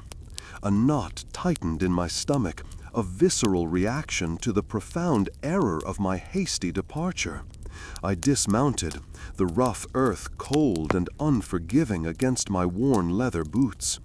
The ground felt strangely soft in places, a chilling reminder of the many who lay buried beneath. The silence was broken only by the occasional whimper of a wounded animal, the distant croak of a raven, and the persistent, rhythmic drip, drip, drip of blood from some unseen wound. It was a silence that pressed in, heavy and suffocating, amplifying the gnawing guilt that consumed me. I had to find him. I had to find them all. My gaze scanned the devastated landscape, searching for any sign of life amidst the carnage. The scene was a horrifying tapestry of shattered wagons, overturned cannons, and scattered limbs. The ground was littered with broken weapons, discarded equipment, and the haunting debris of shattered dreams. Then, in the distance, a flicker, a faint, wavering light, like a fallen star struggling to reclaim its place in the darkened sky. It pulsed faintly, barely perceptible against the gray backdrop of the ruined battlefield. Curiosity warred with the relentless tide of guilt. Hope, a frail butterfly, fluttered against the suffocating weight of despair. Driven by a mixture of duty and guilt, I began my trek toward the flickering light, my boots crunching on the uneven ground, each step a prayer for survival, a plea for redemption. The air grew colder as I ventured further into the ravaged heart of the battlefield, the lingering smoke stinging my eyes and filling my lungs. The stench of death was overpowering, almost unbearable, a constant chilling reminder of the day's terrible toll. Yet the flicker of light in the distance held me, a beacon in the desolate landscape of loss and despair. It was a promise, however faint, that perhaps not all was lost, that perhaps, in the darkness, there was still a chance for survival. Approaching the flickering light, the hesitant beat of my own heart seemed to echo the unsteady rhythm of my horse's hooves on the churned earth. The air, thick with the stench of blood and gunpowder, now carried a new, sharp tang, the metallic scent of antiseptic, mingling with the earthy smell of damp wool and the sickly sweet odor of decay. The light grew stronger, revealing the rough outline of a makeshift structure, tarpaulins stretched taut over a framework of broken carts and salvaged timbers. It was a field hospital, crude and hastily assembled, yet radiating a fragile sense of order amidst the surrounding chaos. Sounds washed over me, a discordant symphony of suffering. The groans and whimpers of the wounded formed a low, mournful chorus, punctuated by the sharp intakes of breath and the occasional pained cry. Yet, oddly, this cacophony was overlaid with a softer sound, a low, almost melodic humming. It was a surprising counterpoint to the harsh reality of my surroundings, a soothing counter-melody to the symphony of pain. As I drew closer, the humming resolved itself into the sound of a woman's voice, a low, steady drone that seemed to weave its way through the cries of the injured, calming their distress. She moved with a quiet efficiency, her hands deft and sure as she adjusted bandages and whispered words of comfort. Her face, etched with lines of weariness but illuminated by the lamplight, held an almost supernatural calm. It was a face that spoke of countless sleepless nights and countless acts of mercy, yet still held a glimmer of unwavering compassion. I dismounted, the familiar weight of my sword suddenly feeling oppressive against my side. The cold earth seemed to leach the warmth from my boots, but the interior of the makeshift hospital offered a faint, flickering warmth from several small oil lamps. The woman looked up. Her eyes, though tired, held a quiet strength. She didn't speak, but her gaze was assessing, taking in my mud-caked uniform, the weariness etched on my own face, the blood staining my hands. Without a word, she gestured towards a space beside her, indicating that I should join her.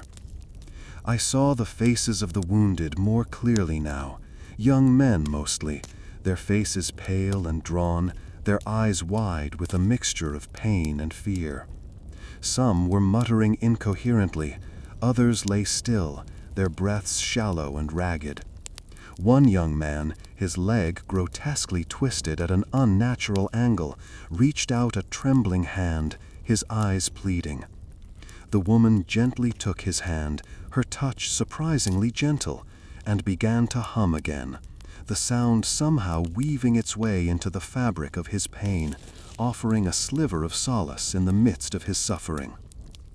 I sat beside her, the silence between us heavy with unspoken understanding. The smell of antiseptic and blood was almost overwhelming, yet the woman's steady humming was a constant, reassuring presence. She continued her work, her movements economical and precise, her focus unwavering. I watched her, mesmerized by her quiet strength, her unyielding compassion in the face of such immense suffering. For a moment, the horrors of the battlefield receded, replaced by a quiet awe in the face of such selfless dedication.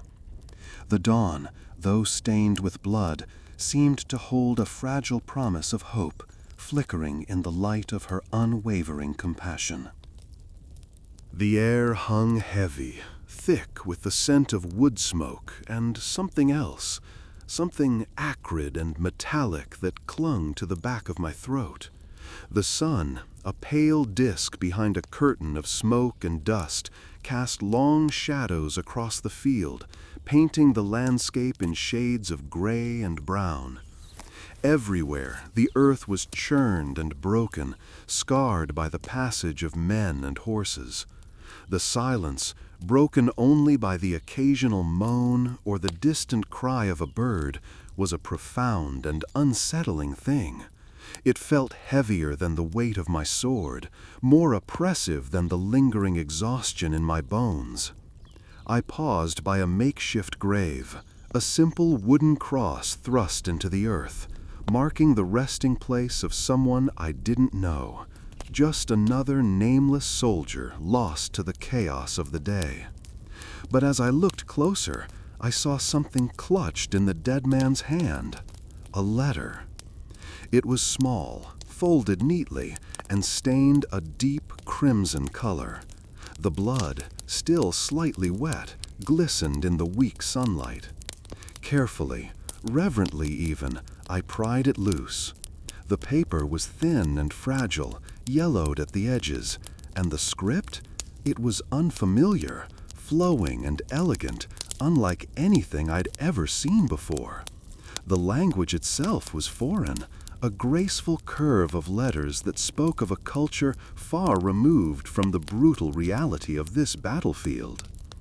My fingers traced the delicate strokes, feeling the slight roughness of the paper beneath my touch. It was a stark contrast to the cold, hard steel of my sword, the rough leather of my saddle, the gritty soil under my boots. This letter, this fragile piece of paper, felt precious, a tiny island of something beautiful and personal amidst the overwhelming devastation. I sat down heavily on the overturned bucket that served as a makeshift headstone, the cold seeping into my trousers. The wind stirred, whispering through the tall grass, carrying the smell of rain and death. I unfolded the letter slowly, carefully, afraid to break it. I couldn't read it, of course, but I could feel its weight in my hand, the unspoken story contained within its folds. The script spoke of a love that transcended distance and danger, of a hope that defied the grim reality of war. I imagined the writer, a face I would never know, penning these words in a faraway place, his heart brimming with a longing so strong it could bridge the chasm between continents and battlefields. A life stolen, a love left unfulfilled. The weight of that unknown loss settled upon me, heavier than any burden I had carried on the field of battle. It felt strangely intimate, this connection with a stranger across the vast gulf of death and language. A shared human experience, a shared heartbreak. It reminded me of my own sweetheart, waiting at home, her own silent prayers echoing across the miles. I couldn't understand the words, but I understood the feelings behind them. The sorrow, the longing, the love that still clung to the edges of this fragile paper, stained crimson by the very violence that had ended the writer's life. A life I had unknowingly shared a moment of death with, in this gruesome and unending fight. I held the letter for a long time, its weight a counterpoint to the emptiness in my soul. Then, with a sigh that seemed to carry the weight of the entire battlefield, I carefully folded it once more and placed it back in the dead soldier's hand. It deserved a proper burial, a more peaceful resting place than the bloodied earth where it had fallen. Rough, uneven surface of the hastily dug grave pressed against my knees. The chill of the earth seeped into my worn breeches, a familiar cold that mirrored the icy grip of grief tightening around my heart. The letter, stained dark crimson, lay open in my palm. The unfamiliar script a stark contrast to the elegant loops of my wife's handwriting. I traced the faded ink with a trembling finger, the words blurring through my unshed tears. It spoke of a simple life, of hopes and dreams far removed from the blood-soaked field before me. A life so different from this brutal reality, so utterly, heartbreakingly fragile. The writer's name, a name I didn't know, felt strangely intimate, a connection forged in shared mortality. His words, simple and direct, spoke of a love for a wife, a yearning for home, a fear of the coming battle. They were words I understood with a terrifying clarity, words that echoed the silent prayers I offered to a silent God, words that burrowed deep into the hollow ache in my chest. Each carefully penned line was a testament to a life now lost, a life mirroring my own precarious existence. The stark contrast between his mundane worries and my current reality struck me with a force that nearly stole my breath. He'd worried about the harvest, about his aging mother, about the price of oats. Such petty concerns, so utterly insignificant in the face of death, yet so incredibly vital in the context of a life fully lived, a life now extinguished. A life I realized with a chilling certainty that could have been mine.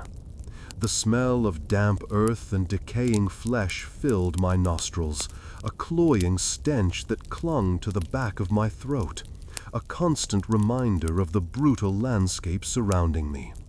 Yet, strangely, it didn't overwhelm me as it had before. It felt muted, distant, almost insignificant. The poignant words of the soldier's letter had somehow shifted my perspective, sharpened my focus, narrowed my world to a singular, intense longing. A longing for home, yes, but deeper than that. A deeper, more primal need. The memory of my wife's hand in mine, her gentle touch, the warmth of her skin against mine. These memories flooded my senses, sharp and vivid, as if she were beside me. I could almost feel the silken smoothness of her hair against my cheek, the soft curve of her lips against mine. I could recall the scent of her lavender perfume, faint and sweet, a fragrance that transported me to a world far removed from the carnage around me. It wasn't just a physical longing, a need to be held, to be comforted. It was something more profound, a yearning for the gentle steadiness of her presence, for the unspoken understanding that existed between us, a connection forged in years of shared laughter and whispered secrets. It was the memory of her unwavering support, her quiet strength, her faith in me, even in the face of my own doubts and fears. The sudden intensity of these memories, this overwhelming desire for her touch, brought with it a wave of bittersweet longing, a pang of grief so sharp it almost broke me. But within that grief, within that overwhelming ache, I found a new resolve, a renewed determination. I would return home. I would see her again. I would feel her touch, the familiar comfort of her embrace. This promise, born from the depths of despair and fueled by the memory of her love, solidified within me, a powerful beacon guiding me through the darkness, a promise as strong as the unwavering conviction in my heart. The long road home awaited, but it was a road I would walk, a journey I would endure, fueled by the memory of her touch and the silent promise whispered between us. The rhythmic thud of my horse's hooves against the ground, a constant companion these past few hours, began to change. The hard-packed earth, churned and scarred by the brutal dance of war, gradually softened beneath us. The air, thick with the stench of blood and gunpowder just moments ago, thinned, carrying a gentler scent, the earthy smell of freshly turned soil, the faint sweetness of wildflowers clinging to life in the ditches. The ravaged landscape, a tapestry of destruction woven from shattered wood and broken metal, slowly yielded to the familiar contours of the countryside. Rolling hills, once vibrant green, were now muted browns and grays, the scars of battle still visible but less dominant. The relentless gray of the sky, a constant companion throughout the day, began to lighten at the edges, hinting at a sunset that would, at last, bring some semblance of peace to the ravaged earth. The sounds, too, shifted. The mournful cries of the wounded, the groans of the dying, the distant shouts of men, all faded into a quieter hum. The wind whispered through the trees, a gentle sigh compared to the thunderous roar of the cannons. It was a subtle shift, almost imperceptible at first, but it grew steadily stronger with each passing moment. The change was not just in the landscape, but in my own heart. The heavy weight of the day, the crushing weight of loss and victory, seemed to lighten ever so slightly. A strange quiet settled over me, a quiet born not of fear or exhaustion, but of something else. A deep, yearning ache settled in my chest, an ache I hadn't allowed myself to feel amidst the chaos. It was a longing, a powerful yearning for the simple comforts of home, a yearning for the quiet normalcy that seemed a lifetime away.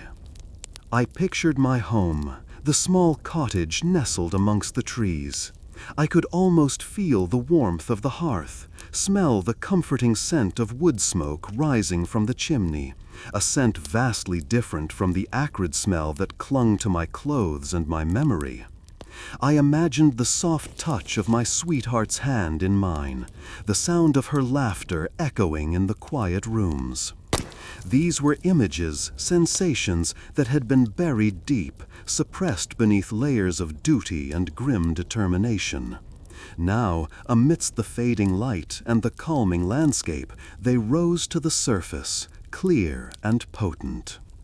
The memory of her gentle face, etched in my mind, offered a small solace, a beacon in the twilight. It served as a potent reminder of all I had fought for, of all I hoped to return to. The simple act of breathing seemed to return to normal, steadier, deeper. My shoulders, which had been perpetually hunched in a posture of constant alertness, relaxed slightly. The muscles in my neck and jaw, perpetually tense from the day's events, unclenched. Yet, amidst this gentle return to peace, a deep sorrow remained. The images of the fallen men, their faces, their stories, remained etched in my memory, as vivid and painful as the wounds on my own body. The victory tasted bitter, tinged with a deep understanding of its high cost. The quiet countryside held a beauty that was bittersweet, a stark reminder of the shattered innocence and the lives extinguished before their time. The journey home was a journey inward, a journey into my own soul, where the echoes of the day's battles would long continue to resonate. The sun dipped below the horizon, painting the sky in bruised purples and angry oranges. The air, still thick with the metallic tang of blood and the acrid bite of gunpowder, began to cool. A shiver, unrelated to the dropping temperature, traced its way down my spine. The day's events, the chaos, the screams, the faces of the fallen, they replayed themselves in my mind, a relentless, horrifying film reel I couldn't seem to shut off. My body ached, a dull, persistent throbbing in my bones and muscles, a testament to the brutal physical toll of the day. Even the simple act of breathing felt labored, my lungs heavy with the dust and smoke of the battlefield. But then, carried on the evening breeze, a scent drifted to me, wood smoke. Faint at first, almost imperceptible, like a whisper from a distant dream. Yet, as it grew stronger, it washed over me, a wave of memory and emotion so profound it nearly knocked me off my feet. It wasn't the harsh, acrid smoke of burning wood and flesh that had clung to me all day, the smell of destruction and death. No, this was different. This was the clean, comforting scent of a crackling fire in a hearth, of pine logs burning bright on a chilly evening. The image flooded my mind, the warmth of the firelight dancing on the walls of our home, the comfortable weight of my family gathered around it. I could almost feel the rough texture of my father's hand in mine, the soft warmth of my mother's shawl draped over my shoulders, the excited chatter of my siblings as they recounted the day's events. The smell brought with it the taste of warm bread freshly baked, and the comforting aroma of stewed apples simmering on the stove.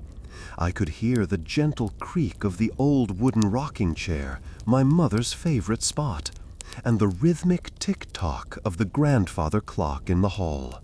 It was a stark, brutal contrast to my present reality. The chilling dampness of the battlefield, the omnipresent stench of death, the haunting silence broken only by the groans of the wounded, all of it faded, momentarily eclipsed by this vibrant, comforting memory. It was a refuge, a small pocket of peace in the storm of my soul. For a moment, I was home again, safe and surrounded by love. Then, just as swiftly, the illusion shattered. The scent of woodsmoke, while still present, weakened, becoming once more a distant echo. The reality of my surroundings crashed back with full force. The cold seeped deeper into my bones, the weight of my memories pressing down upon me like a physical burden. I closed my eyes, taking a deep breath, trying to hold on to the fading warmth of that memory, that fleeting sense of peace. But the image of the fallen, the cries of the wounded, the endless expanse of the blood-soaked field, these were images far more immediate, more visceral. They clung to me, as persistent as the smell of blood and gunpowder. The wood smoke served only as a painful reminder of what I had lost, of the life that now seemed so far away, so irrevocably distant. The journey home was long, and the path ahead uncertain, but the memory of that crackling fire, that comforting warmth, would remain, a flickering beacon in the encroaching darkness.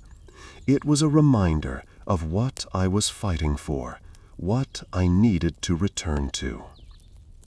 The rhythmic thud of my horse's hooves on the rutted track was a constant, almost comforting companion. The sun, a pale disk in the bruised sky, cast long shadows that stretched and twisted across the landscape, mimicking the unsettling turmoil still churning within me. The air, though cleaner now, still carried the ghosts of gunpowder and blood, a faint metallic tang that clung to the back of my throat, a persistent reminder of the morning's horrors. The relentless ache in my muscles was a dull throb, a counterpoint to the sharper, more piercing ache in my heart. The battlefield receded behind me, the devastation slowly giving way to the gentler curves of the countryside. Fields of wheat, still green and untouched, offered a fragile promise of peace, a stark contrast to the ravaged landscape I'd left behind. Even the birds seemed to sing with a cautious optimism, their melodies hesitant at first, then growing bolder as the day progressed. But then, carried on a soft breeze, a different sound reached my ears. It wasn't the familiar chirping of birds, nor the rustling of leaves in the wind. It was a lone bagpipe, its melody mournful and haunting, drifting from a distant village nestled in a fold of the hills. The sound was unexpected, a jarring intrusion into the quiet contemplation that had settled over me. The notes, slow and deliberate, resonated deeply, somehow bypassing my conscious mind and touching a place buried deep within my memory. It was a melody I hadn't heard in years, yet it felt instantly familiar, resonating with a sorrow I'd almost forgotten. The tune tugged at something within me, a forgotten knot of grief loosening and unwinding. The melody triggered a wave of images. A small boy, perhaps 7 or 8 years old, with bright, inquisitive eyes and a shock of unruly red hair. We'd spent countless hours together, building forts in the woods behind our homes, exploring hidden streams, sharing secrets whispered amongst the rustling leaves. His laugh, clear and bright, echoed in my memory, a stark contrast to the haunting melody that now filled the air. But the laughter faded, replaced by the chilling memory of a relentless fever, a swift and merciless illness that stole him away before he even reached his teens. I remembered the hushed whispers of the adults, the heavy silence that settled over our village, the emptiness left behind. The pain of his loss, long suppressed, now surfaced, mingling with the grief for the men I'd lost that morning. The bagpipes continued their mournful song, a lament for the fallen, a testament to the enduring power of loss, a reminder that the battles we face are not confined to the smoke-filled fields of war, but extend into the quiet corners of our hearts. The grief, this unexpected resurgence of a long-buried sorrow, was a heavy weight added to the burden I already carried. But even in its intensity, it brought a strange sense of peace, a recognition of the shared fragility of life and the enduring power of memory. The road ahead remained long and arduous, but somehow it felt less lonely now. The shared sorrow resonated, both ancient and present, a familiar, melancholic embrace under the vast, indifferent sky. The rhythmic clop of my horse's hooves on the cobblestone road was a counterpoint to the turmoil still churning within me. The air, though carrying the familiar scent of wood smoke and damp earth, felt different now, lighter, somehow cleansed. The ravaged battlefield, a brutal tapestry of blood and destruction, was receding into the distance, replaced by the gentle undulations of the familiar hills surrounding my village. My heart, however, remained a battlefield of its own, a chaotic landscape of memories, grief, and a weary exhaustion that settled deep in my bones. The sun, a pale disk sinking towards the horizon, cast long shadows across the fields, painting the landscape in hues of orange and purple. A familiar tranquility settled over the land, a stark contrast to the brutal chaos I had just witnessed. It felt almost unreal, as if the horrors of the last few days were a bad dream from which I hadn't yet fully awakened. And then I saw her. A small figure, barely more than a silhouette against the fading light, moved with a practiced grace amongst the rows of ripening grain. The familiar rhythm of her movements, the way she bent and straightened, was instantly recognizable. It was a movement I had witnessed countless times before the war, a movement woven into the fabric of our simple, peaceful lives. A movement that seemed impossibly distant now, a relic from a past that felt both impossibly close and achingly far away. My breath hitched in my throat. A strange wave of emotion, not relief, not joy, but something deeper, something akin to longing, washed over me. It wasn't just the sight of someone working the land. It was the recognition of routine, of a life lived outside the brutal context of war. It was the silent acknowledgement of a world that still continued, even as my own had been so profoundly altered. I slowed my horse to a walk, the gentle sway of its gait mirroring the slow, deliberate movement of the figure in the field. The setting sun gilded her hair, turning it into a halo of fiery gold. Even from this distance, I could see the familiar curve of her shoulders, the way her head dipped slightly as she worked. My heart ached with a familiar, bittersweet pang. It was a simple sight, a commonplace scene, but in that moment it held a weight far beyond its simple appearance. It was a reminder of the life I had left behind, a life of quiet routines and simple pleasures. It was a visual representation of the peace I craved, the normalcy that seemed so impossibly distant now. It was a symbol of everything I had fought for, everything I had nearly lost. And in that quiet, golden light, as the shadows lengthened and the sounds of the village drifted towards me on the gentle evening breeze, I realized that the battle, though won, was far from over. The true fight, the fight to reclaim my life, my peace, my normalcy, had only just begun. Now I stood at the edge of my village, the familiar scent of wood smoke and damp earth a welcome balm to my senses. It was a scent I had almost forgotten amidst the metallic tang of blood and gunpowder. The path leading to my home was familiar, worn smooth by countless footsteps over the years. Each step brought a new wave of memories, the games played as a boy, the laughter of loved ones, the simple comfort of routine. Yet these memories were now tinged with a profound sadness, a shadow cast by the events of the past days.